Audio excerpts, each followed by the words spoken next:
Hello, আজকে আমি তোমাদের সাথে একটা র্যান্ডম ব্লগ শেয়ার করব। সকালে উঠেই আমাদের ছাদ ঢালাইয়ের কাজ হচ্ছে, সেখানে গিয়েছিলাম। তারপর আমি বাচ্চাদের মতো কার্টুন দেখা শুরু করলাম। কার্টুন দেখতে দেখতে মনে হলো আমার একটু আর্ট করা দরকার। একটু আর্ট করতে বসলাম। বহুদিন পরে একটু আর্ট করতে বসলাম। এই যে আমার সুন্দর আর্ট।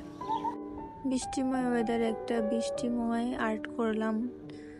কেমন হয়েছে সবাই কমেন্ট করে জানাবেন। তারপরে দেখি জুন বৃষ্টি শুরু হয়ে গেল। আমি বৃষ্টি দেখছি। তারপর আমার খালামুনির মাছদের একটু খাবার দিলাম। মাছগুলো অনেক পচা। তারপর আমার খালামুনি একটু নুডলস রান্না করলো। নুডলস আমার খুব পছন্দের খাবার, আমার ফেভারিট। আমি প্রতিদিন খেতে পারি নুডলস। তারপর একটা আইসক্রিম খেলাম। দেন আমি আর আমার খালামুনি একটু চাঁদ দেখতে বাহিরে হাঁটতে গিয়েছিলাম। আজকের ব্লগ এ পর্যন্তই। টাটা।